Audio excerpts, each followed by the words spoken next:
Assalamualaikum warahmatullahi wabarakatuh. Selamat datang kembali di channel Lintas Arwah. Klik subscribe dan aktifkan lonceng notifikasinya supaya kalian tidak ketinggalan kisah-kisah seram berikutnya. Oke, langsung saja kita mulai ceritanya. Hujan turun rintik-rintik ketika aku, Rani, dan Desi berdiri di depan rumah kos yang akan kami tempati. Rumah itu berdiri memanjang, catnya mengelupas di beberapa sisi seperti sudah lama tidak tersentuh. Lampu terasnya menyala temaram, membuat bayanganku sendiri terlihat goyah di atas lantai yang kusam. Astaga, Nil, ini beneran rumahnya? Tanya Desi sambil memegang jaket karena udara malam terasa tidak bersahabat. Iya, alamatnya sesuai kok, jawabku lirih. Tapi jujur saja, sejak turun dari mobil tadi, aku merasa tidak nyaman. Ada sesuatu dari rumah itu yang, entah bagaimana, membuat dadaku terasa sesak. Rani mengeluarkan ponselnya dan menyalakan senter. Daripada kita bengong di luar, mending kita masuk dulu. Pemiliknya bilang kuncinya ditaruh di pot dekat pintu. Desi mendekati pot bunga kecil di samping pintu dan merogoh tanah kering di dalamnya. Nah, ketemu. Ia mengangkat kunci tua yang bentuknya agak bengkok. Aku membuka pintu dengan hati-hati. Begitu pintu berderit terbuka, udara pengap yang pekat langsung keluar dari dalam rumah.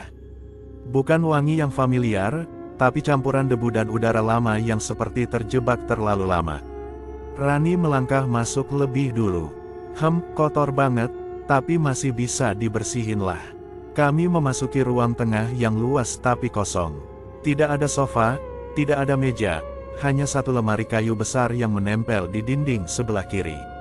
Lampu gantung di atas kepala kami berkedip pelan, seperti sedang berjuang untuk tetap hidup. Desi menutup pintu pelan.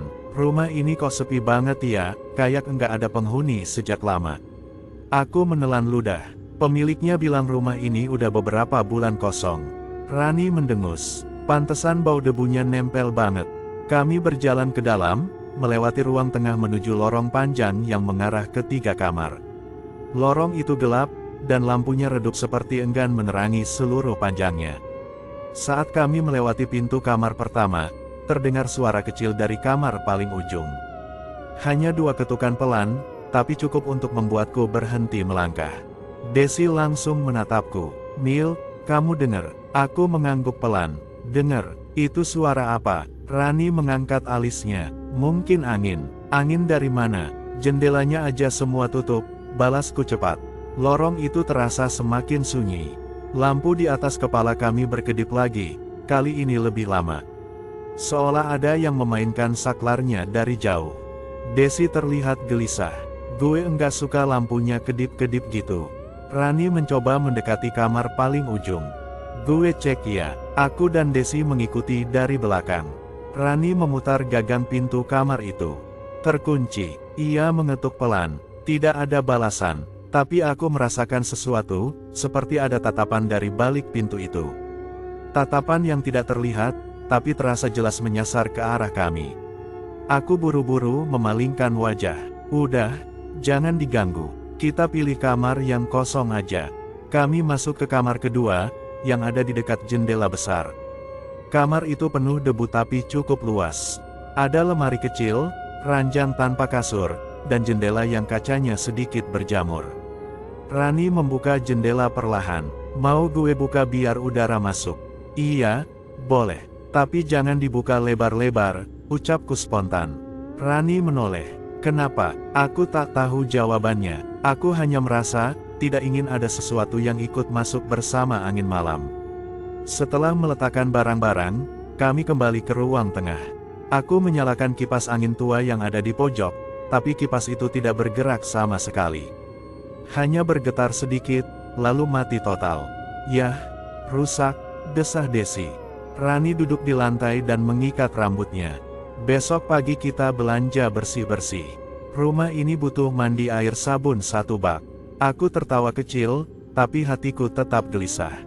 Tiba-tiba, suara langkah pelan terdengar dari lorong. Bukan langkah cepat, lebih seperti seseorang yang berjalan perlahan, menyeret kaki. Aku menahan napas. Ran, Des, kalian dengar. Desi memegang lenganku erat. Dengar, langkah itu berhenti tepat di depan kamar yang terkunci tadi. Kali ini kedengaran lebih jelas, dan lebih teratur. Rani berdiri. Oke, itu bukan tikus. Aku merapatkan tubuh ke dinding. Jangan ke sana, serius. Desi menggeleng cepat. Gue juga enggak mau. Tapi Rani menegarkan diri. Gue cuma mau pastiin kalau bukan maling. Ia melangkah ke lorong. Dengan senter dari ponsel, ia berjalan perlahan. Kami menunggu di ruang tengah, jantungku berdebar lebih cepat dari biasanya. Ran, ada apa? Teriakku pelan. Rani berhenti tepat depan kamar terkunci. Ia menyalakan senter ke arah pintu itu. Pintunya bergetar, pelan, seolah ada tangan rapuh yang memukulnya dari dalam. Gue balik. Rani langsung mundur cepat. Aku dan Desi histeris kecil tanpa suara. Kami bertiga kembali duduk di ruang tengah dengan napas tersengal. Astaga, itu apaan? Tanya Desi. Aku enggak tahu, jawabku pelan. Tapi, sepertinya ada sesuatu di dalam kamar itu. Rani menatap kami, wajahnya pucat. Bukan sepertinya, ada. Gue yakin. Suasana hening beberapa detik, hingga Desi memecahnya dengan suara pelan. Kita nyalain TV aja yuk, biar enggak kepikiran. Ketika Rani mengambil remote yang tergeletak di meja kecil dekat lemari tua, terdengar suara dari arah langit-langit lorong. Seperti ada sesuatu yang merayap pelan di atas papan kayu.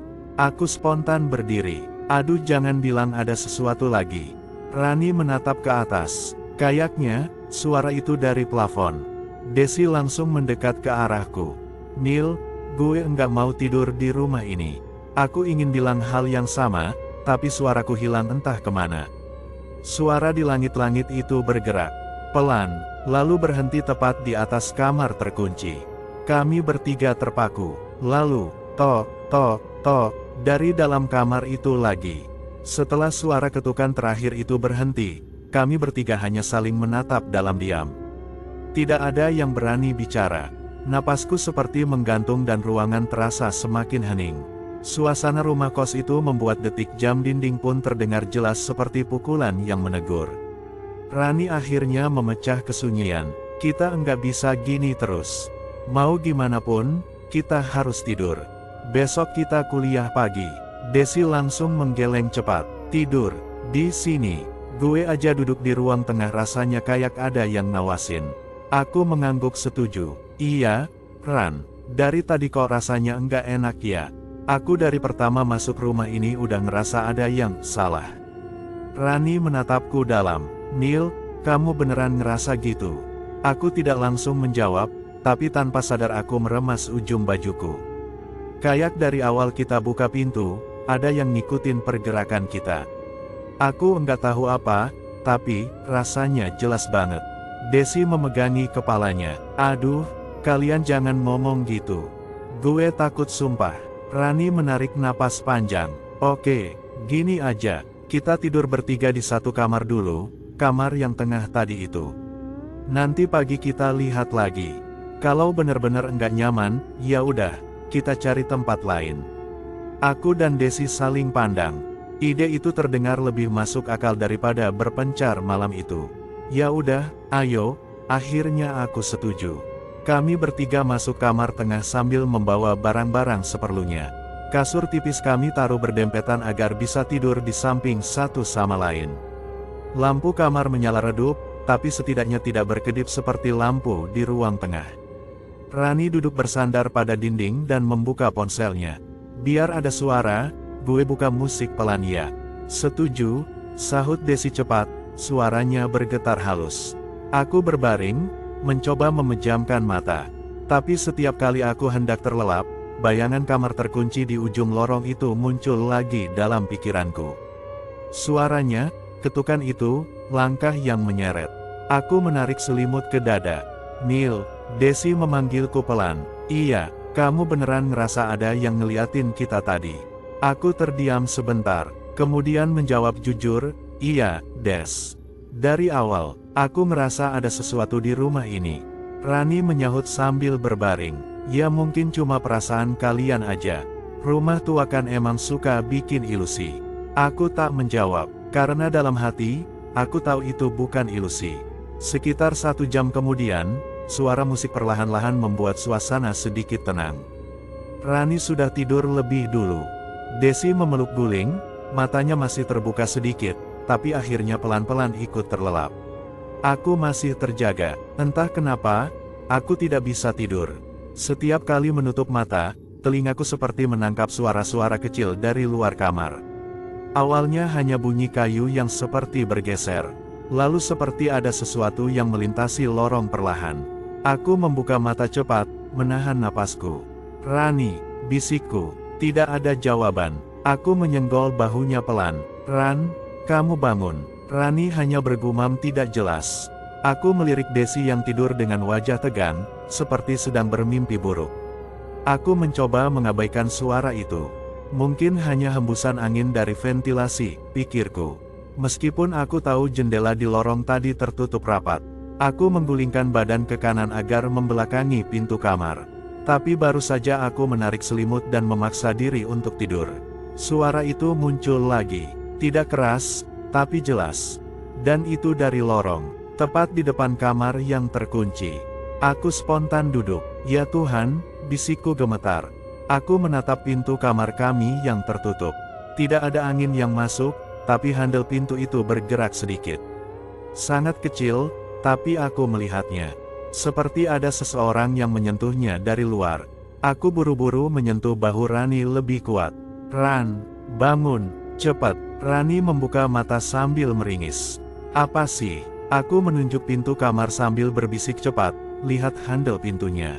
Rani menatap ke sana. Handle itu berhenti bergerak. Hening. Desi terbangun karena suara bisikan panik kami.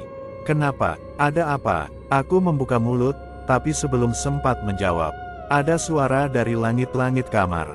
Tepat di atas kami. Soundnya seperti kayu diinjak perlahan namun pasti. Desi menutup mulutnya. "Mil, Rani, itu apaan?" Rani menatap ke atas, wajahnya langsung pucat. "Oh, tidak, jangan bilang." Suara itu bergerak ke arah pintu kamar yang terkunci. Pelan, lalu berhenti. Kami semua tidak bernapas. 5 detik, 10 detik, hening total. Aku memeluk lututku, suaraku nyaris tidak keluar. "Des, Ran, kita pindah rumah besok, serius. Ada sesuatu yang tinggal di rumah ini." Rani mendekat padaku. "Tapi apa? Kita enggak lihat apa-apa." Desi menggeleng kuat. "Gue enggak mau tahu itu apa. Gue cuma mau pergi dari sini besok pagi." Kami bertiga terdiam kembali. Aku mencoba berpikir untuk menenangkan diri. Mungkin suara itu berasal dari binatang yang masuk ke plafon.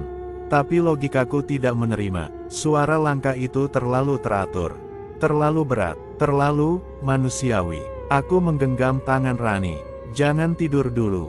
Kita jagain bareng-bareng sampai pagi."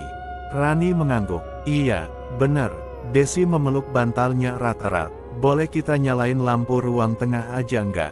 Biar enggak terlalu sepi." Aku berdiri perlahan. "Aku keluar sebentar." "Iya." "Nyalain lampu. Mil, jangan keluar sendiri."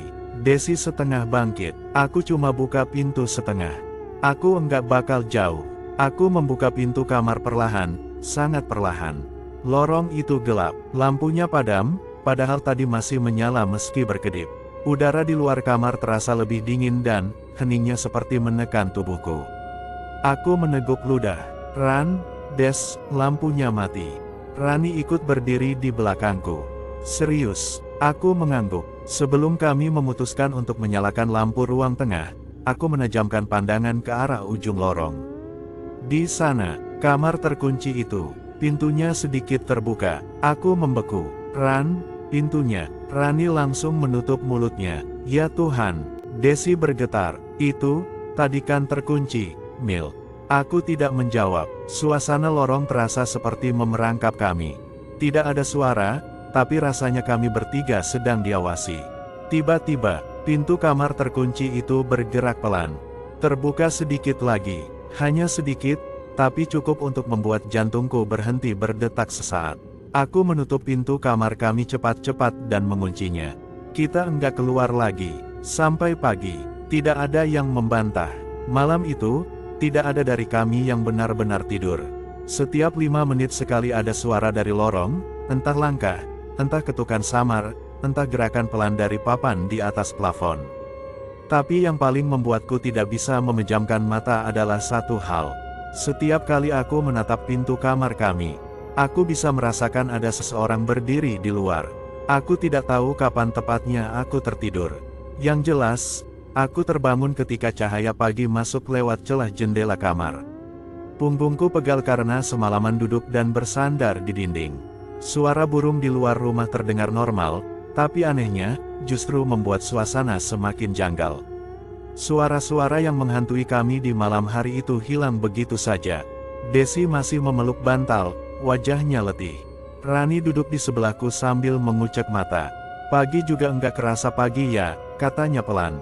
Iya, jawabku sambil menatap pintu kamar, kayak tenang tapi memaksa. Desi bangun sambil meregangkan tubuh.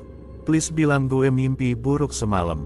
Aku menatapnya lama. Sayang banget, Des. Kita enggak lagi mimpi. Rani berdiri duluan. Gue mau cek kondisi lorong dulu. Kalau lampu udah nyala, mungkin listriknya semalam sempat turun. Aku langsung berdiri. Ran, jangan keluar sendiri. Rani balik badan dan mengangkat kedua tangannya. Tenang, Mil. Kamu ikut kalau mau. Akhirnya aku dan Desi ikut di belakang Rani. Kami membuka pintu perlahan dan mengintip ke lorong.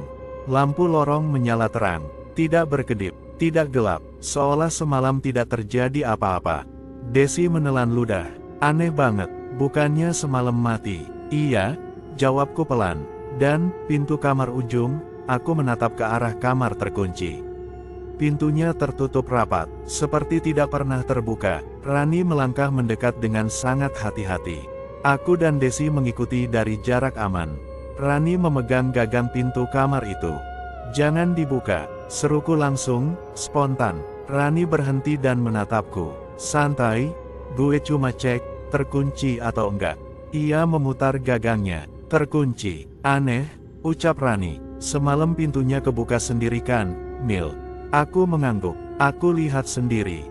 Dan kamu juga lihat sebelum aku nutup pintu kamar. Desi menggosok lengannya sendiri. Mil, apa mungkin kita salah lihat? Kita capek banget semalam. Kalau aku salah lihat, kataku lirih, terus suara langkah, ketukan, itu semua apa? Tidak ada yang menjawab. Rani menjauh dari pintu itu, menahan napas panjang. Udahlah, kita keluar dulu, cari sarapan. Gue enggak mau lama-lama di lorong ini, katanya sambil memutar badan. Kami bertiga berjalan ke ruang tengah. Lampu di sana pun terang seperti biasa. Lemari kayu tua di sudut ruangan tampak tidak berubah, tapi entah kenapa kesannya makin menyeramkan di siang hari. Aku menatap lemari itu sebentar. Ada sesuatu dengan lemari itu yang membuatku tidak nyaman. Kayu bagian bawahnya seperti agak retak, dan retakannya mengarah ke bawah lantai, seperti bekas dipukul berkali-kali dari dalam. Mil, ayo, panggil Rani dari pintu. Ngapain kamu bengong di situ? Aku buru-buru menyusul. Kami memilih warteg kecil di dekat kos. Suasana di luar terasa lebih segar, tapi pikiran kami bertiga masih belum tenang. Desi menaruh sendoknya. Gue masih enggak bisa percaya apa yang kita dengar semalam. Rani mengaduk tehnya. Kalau kita mikir rasional, itu bisa aja binatang. Misal, kucing atau tikus yang naik ke plafon. Aku menggeleng. Suara semalam terlalu teratur, Ran. Kayak langkah. Ucapanku membuat Rani mendongak, wajahnya berubah. Aku tahu apa yang aku dengar, tambahku lagi. Desi menunduk. Mil, kalau semalam sesuatu itu, ya kamu tahulah, kira-kira dia masih di rumah itu enggak. Aku memijat pelipisku. Aku enggak tahu, tapi aku rasa, apapun itu memang tinggal di sana. Rani menatapku lama. Kamu beneran ngerasa ada yang ngeliatin semalam? Aku mengangguk. Bener banget. Desi memegang tanganku di bawah meja. Mila, aku takut. Rani menatap ke arah jendela warteg, mencoba menyembunyikan ketakutan di balik logika. Ya udah, setelah makan kita balik, bersih-bersih, terus siang ini kita cari kos lain. Aku menghela napas lega. Setuju. Setidaknya sampai nemu yang baru, kita di rumah itu jangan pisah-pisah. Deal, jawab mereka bersamaan. Kami kembali ke rumah kos sekitar pukul 10 pagi. Matahari sudah cukup tinggi, seharusnya membuat suasana rumah lebih terang. Tapi begitu kami masuk, entah kenapa udara di dalam rumah terasa dingin meski pagi cerah. Desi memeluk dirinya. Rumah ini kok adem banget ya. Rani menyalakan kipas angin yang semalam rusak. Anehnya, kipas itu langsung menyala. Aku terpana. Ran, semalam kipas itu enggak bisa nyala sama sekali. Rani menatapnya lama. Iya, aneh. Desi berbisik, jangan bilang, dia enggak mau kita tidur nyaman. Aku menelan ludah. Des, jangan mulai. Kami memutuskan mulai bersih-bersih. Rani mengepel ruang tengah, Desi mengelap lemari tua, dan aku menyapu lorong menuju kamar. Saat aku menyapu mendekati kamar terkunci, perasaanku mendadak berubah. Ada tekanan halus di dadaku, seperti ada yang memanggil dari balik pintu. Iya, memanggil, bukan suara, lebih seperti dorongan halus yang membuatku ingin menyentuh pintu itu. Aku menggeleng kuat, memaksakan diriku mundur. Desi tiba-tiba muncul dari belakang.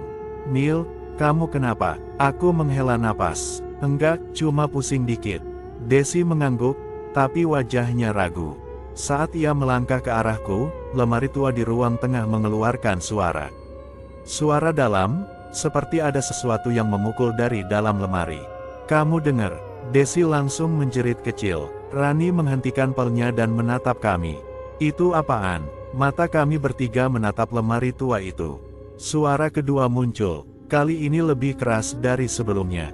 Neil, itu suara apa? Bisik Desi, suaranya bergetar. Aku enggak tahu, jawabku pelan. Rani melempar pelnya ke lantai. Oke, itu enggak normal. Kucing enggak mungkin masuk ke dalam lemari nenek-nenek gitu. Kami bertiga mendekat perlahan. Lemari tua itu terlihat sama seperti biasanya. Tapi bagian bawahnya bergetar halus. Seperti ada sesuatu di balik kayu yang ingin keluar. Aku menarik napas panjang, mencoba menahan panik. Rani, bukannya kita harus kabur aja? Rani menatapku. Kita harus buka lemari ini dulu. Biar jelas. Ran, kamu gila. Desi hampir menangis. Rani menunjuk lemari itu. Kalau kita enggak buka, kita bakal kepikiran terus. Kalau ternyata cuma benda jatuh atau apa, kita bakal lega. Aku ragu, tapi suara dari lemari itu muncul lagi. Kali ini lebih cepat, lebih menuntut. Rani menelan ludah, lalu meraih pegangan pintu lemari. Jangan, aku menarik lengannya. Rani menatapku. Neil, kita harus tahu. Desi mulai menangis pelan. Jangan buka, Ran, please jangan buka. Tapi sebelum aku sempat menarik Rani menjauh, pintu lemari terbuka sendiri, perlahan, seperti ada tangan tak terlihat yang membuka dari dalam. Kami bertiga membeku. Pintu lemari yang sudah setengah terbuka itu mengeluarkan celah gelap pekat. Dari dalam kegelapan itu, terdengar suara napas panjang, pelan, seolah seseorang sudah lama menunggu pintu itu terbuka. Pintu lemari yang terbuka itu membuat seluruh tubuhku membeku. Aku bisa merasakan jantungku berhenti sepersekian detik. Celah gelap di dalamnya terasa seperti mulut besar yang siap menelan siapapun yang mendekat. Desi mundur sambil menutupi mulut. Mila, tutup lemarnya, tutup. Rani, yang tadinya siap membuka sendiri, justru tampak paling pucat. Itu kebuka sendiri kan? Kan, Mil, kamu lihat, aku tidak bisa menjawab. Lidahku rasanya kaku. Yang bisa kulakukan hanya menatap celah itu. Dan dari celah itu, suara napas panjang tadi muncul lagi.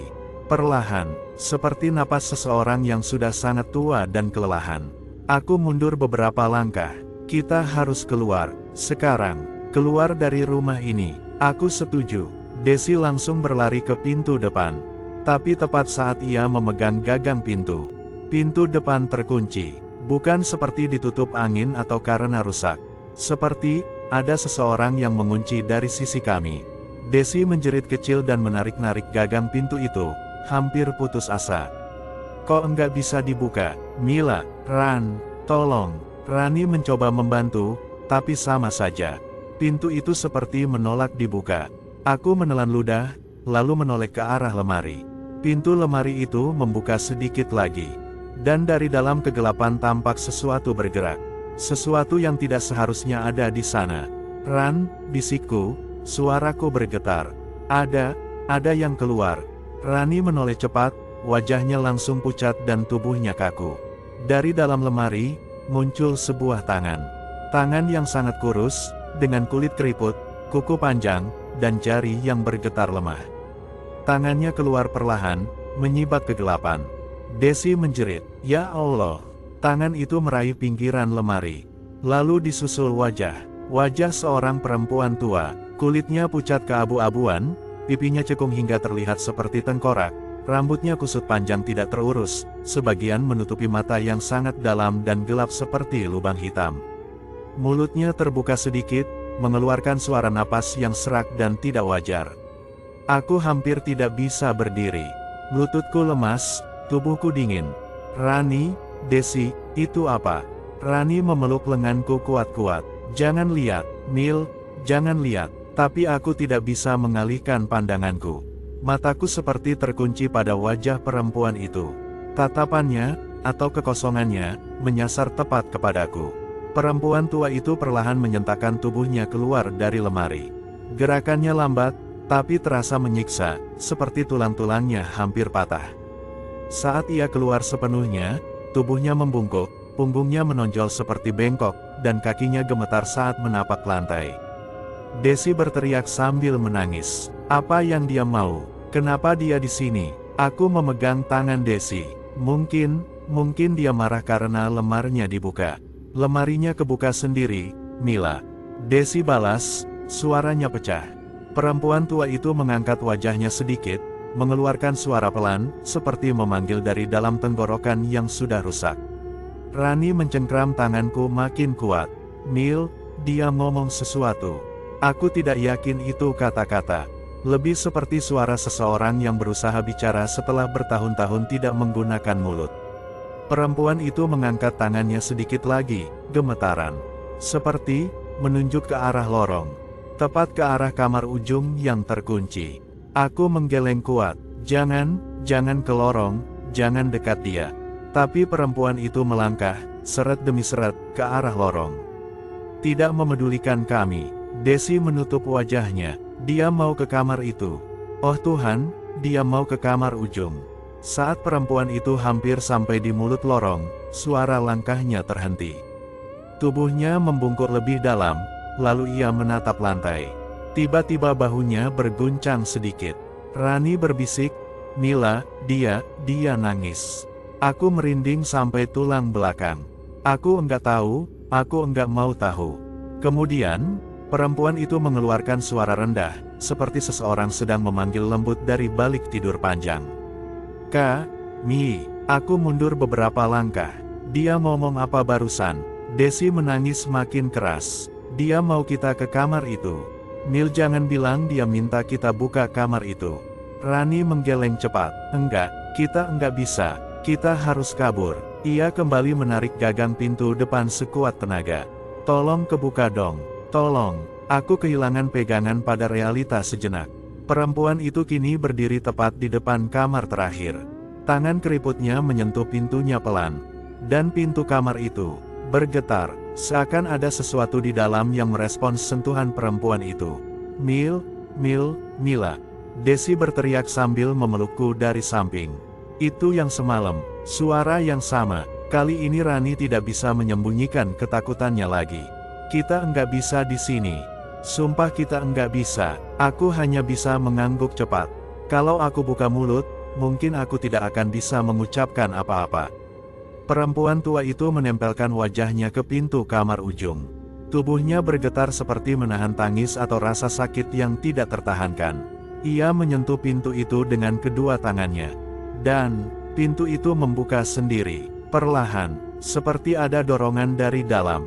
Dari dalam kamar itu mengalir angin dingin yang menusuk kulit, berbeda dari udara kosong rumah sebelumnya. Ada sesuatu di dalam, sesuatu yang lebih gelap daripada gelapnya ruangan yang tak tembus cahaya. Perempuan tua itu masuk ke dalam tanpa menoleh ke arah kami. Pintu kamar itu menutup sendiri di belakangnya. Hening, rumah kembali sunyi. Desi jatuh terduduk sambil menangis kencang. Kita pulang sekarang, Mila. Tolong buka pintunya." Rani mencoba sekali lagi membuka pintu depan dengan tenaga semua tubuhnya. Ayo dong, kebuka. Aku tidak tahu apa yang ada di kamar itu. Aku tidak tahu siapa perempuan tua itu. Tapi satu hal jelas, ia bukan sekadar penunggu. Ia bukan sekadar arwah yang terjebak. Ia kembali ke kamarnya. Seolah kamarnya masih menunggunya. Seolah seseorang atau sesuatu menunggunya kembali.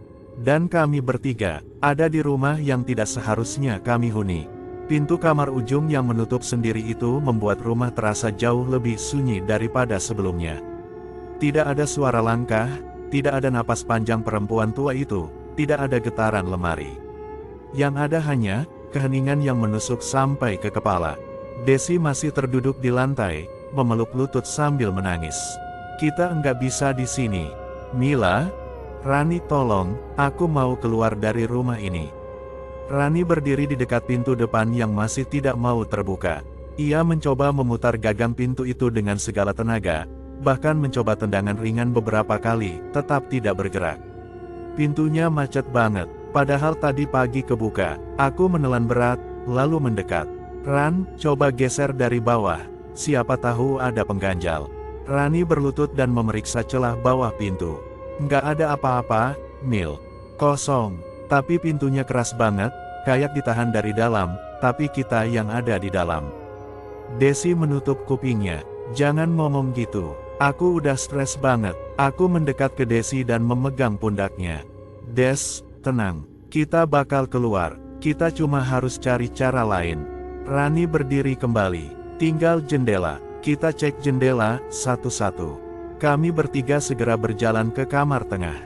Rani membuka jendela pertama. Hasilnya, tidak bergerak, seolah direkatkan sesuatu dari luar. Desi mengerang panik. Kenapa sih semua kayak dikunci?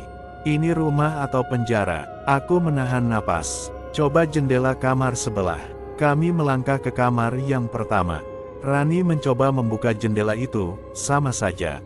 Kaku, tidak bergeming. Desi mundur sambil memegangi dadanya. Ya Tuhan, kita benar-benar enggak bisa keluar. Baru saja Rani mau bicara, suara samar terdengar dari ujung lorong.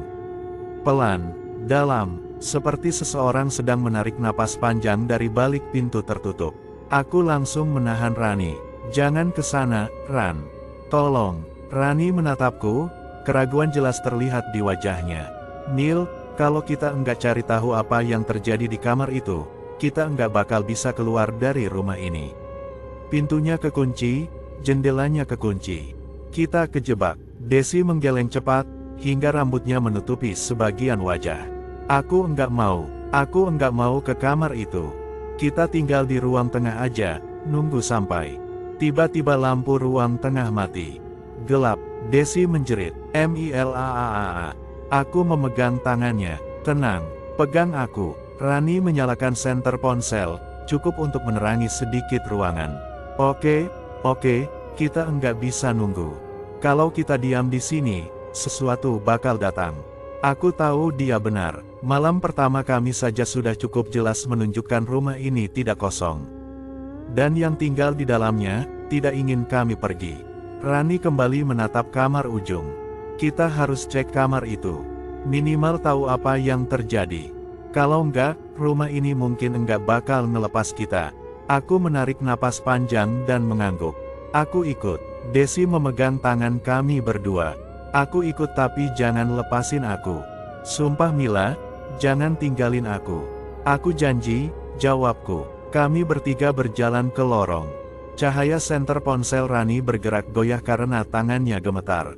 Lorong itu terasa lebih sempit dari sebelumnya, seperti dindingnya mendekat. Dan di ujung lorong, pintu kamar yang tadi menutup sendiri. Pintunya retak sedikit di bagian bawah, seperti terdorong dari dalam. Rani berdiri paling depan. Siap, aku mengangguk perlahan. Buka, pelan-pelan. Rani memegang gagang pintu. Gagang itu dingin sekali, seperti es. Ia memutar gagangnya. Aku menahan napas. Pintu itu terbuka sangat perlahan. Ketika celahnya muncul, udara dingin langsung menyembur keluar, seperti ruangan itu menyimpan dingin selama bertahun-tahun tanpa keluar. Kami bertiga menerobos masuk. Ruangan itu gelap, lebih gelap dari ruangan manapun di rumah itu. Cahaya senter saja seperti enggan masuk ke dalamnya. Langit-langit kamar tampak lebih rendah, dan baunya seperti ruangan yang sudah lama dikunci tanpa cahaya. Aku mendekatkan wajah ke Rani. "Ran, senter kamu nge-freeze." "Iya," jawabnya panik. Layarnya nge-lag, gak bergerak. Tapi tiba-tiba, di pojokan kamar, sebuah bayangan terlihat bergerak. Pertama hanya samar, lalu semakin jelas. Tubuh perempuan tua itu. Ia berdiri membelakangi kami, menunduk seperti sedang melihat sesuatu di lantai. Dia ngapain?" Desi berbisik sambil memegangi lenganku dengan semua tenaga. Aku menelan ludah. Aku enggak tahu." Rani mengangkat senter perlahan. Bu, kami enggak ganggu, kami cuma mau keluar dari rumah ini." Perempuan tua itu tidak menjawab, tapi bahunya berguncang pelan, seperti menangis. Ia meraih sesuatu di lantai. Saat ia berbalik sedikit, cahaya senter menyentuh tangannya, dan di tangannya ada foto. Sebuah foto lama yang warnanya sudah memudar. Foto keluarga. Perempuan tua itu mengangkat foto itu ke arah kami, sambil mengeluarkan suara kecil yang seperti minta tolong. Rani menegang. "Mila," dia bilang apa barusan. Aku menggeleng. Aku enggak tahu, tapi dia kayak nyari seseorang. Perempuan itu menatap foto itu lama, lalu menunjuk ke bagian foto yang sudah sobek. Sebuah wajah di pojokan foto hilang, seperti dicabut paksa. Dan perempuan tua itu mengeluarkan suara rendah. "Anakku." Desi terlonjak. "Anaknya, dia nyari anaknya." Tiba-tiba perempuan itu berhenti bergerak. Lalu kepalanya menoleh, cepat, tidak alami, tepat ke arahku. "Mila." Rani menarikku, tapi terlambat. Perempuan tua itu mendekat, bukan berjalan, tapi meluncur, cepat, seolah lantai tidak punya gesekan. Jaraknya tinggal setengah meter dariku. Aku tidak bisa berteriak, tidak bisa lari. Ia mengangkat tangannya dan menyentuh pipiku, kulitnya dingin seperti batu. Matanya hitam, dalam, seperti jurang tidak ada dasar. "Bantu aku." Bisikan itu masuk tepat ke telingaku, membuat tubuhku tidak mampu bergerak. Rani menjerit, "Milaa, lepasin dia." Desi ikut menarik lenganku. "Tolong jangan sentuh temen aku." Tiba-tiba, rumah itu berguncang pelan. Semua pintu terbuka sendiri. Pintu depan, pintu kamar tengah, pintu ruang belakang. Semua terbuka sekaligus. Perempuan tua itu melepaskan tanganku perlahan, lalu mundur, masuk kembali ke dalam kegelapan kamar itu, dan pintunya tertutup. Sunyi. Suara Rani pecah. "Milaa, cepat. Kita keluar." Kami bertiga berlari keluar sekuat tenaga. Keluar gerbang, keluar dari rumah terkutuk itu. Tidak ada yang menoleh ke belakang. Sampai kami jauh dari rumah itu, baru kami berhenti sambil terengah-engah. Desi memelukku sambil menangis keras. "Mila, kamu gak apa-apa." Aku menyentuh pipiku. Masih dingin, masih terasa sentuhan kulitnya. Rani menatapku serius. "Mila, waktu dia nyentuh kamu dengar apa?" Aku menatap rumah itu dari kejauhan. Dan meski siang hari, jendelanya tampak gelap seperti malam. Sudah 3 bulan sejak kami meninggalkan rumah kos itu. 3 bulan sejak malam ketika pintu depan akhirnya terbuka sendiri dan kami berlari tanpa menoleh. Semua kejadian di rumah itu masih seperti bayangan gelap yang sesekali ingin muncul, tapi perlahan mulai memudar. Di kos baru ini, hidup kami kembali normal. Tidak ada suara langkah, tidak ada pintu yang bergerak sendiri, tidak ada bisikan, tidak ada ketukan di malam hari. Rani sudah bisa tertawa lagi seperti dulu. Desi tidak lagi terbangun tengah malam sambil menangis panik. Dan aku akhirnya bisa tidur tanpa memikirkan lorong sempit atau kamar terkunci itu. Kadang kami membicarakannya sekilas, biasanya saat nongkrong di kafe setelah kuliah. Tapi pembicaraan itu tidak pernah lama. Kami bertiga sudah sepakat untuk menjadikannya sebagai masa lalu, sesuatu yang pernah terjadi, tapi tidak perlu disentuh lagi. Suatu sore, ketika kami bertiga pulang kuliah, Desi bertanya pelan, "Mil, kamu percaya nggak kalau perempuan tua itu cuma pengen ditolong?" Aku mengingat jelas sentuhan dinginnya pada pipiku, matanya yang penuh kelelahan, dan foto keluarga yang ia pegang. "Iya," jawabku akhirnya, "kayaknya dia memang cuma nyari cara buat pulang." Bukan buat nakutin kita, Rani menyahut sambil memasukkan kunci kamar kos, dan sekarang dia udah balik ke tempatnya. Kita nggak perlu mikir macem-macem lagi. Aku tersenyum kecil. Iya, semua udah selesai. Kami masuk ke kamar dengan lega.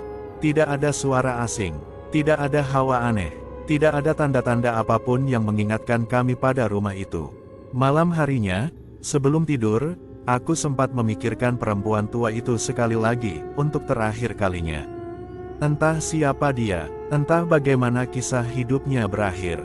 Tapi aku hanya berharap, siapapun dirinya, semoga ia sudah menemukan tempat yang menenangkannya. Aku mematikan lampu. Kamar terasa biasa saja, hening yang wajar, tidak ada ketukan, tidak ada langkah, tidak ada suara lain, hanya aku, ruangan yang aman, dan malam yang benar-benar tenang. Setelah semua kejadian itu, akhirnya aku bisa tidur. Dengan perasaan bahwa semuanya benar-benar sudah berakhir. Dan rumah itu, beserta semua sisinya, tinggal bagian dari cerita lama yang tidak akan kami datangi lagi. Selesai. Dan itulah kisah horor malam ini. Percaya atau tidak, semua kembali pada diri kita masing-masing. Sampai jumpa di cerita horor berikutnya. Wassalamualaikum warahmatullahi wabarakatuh.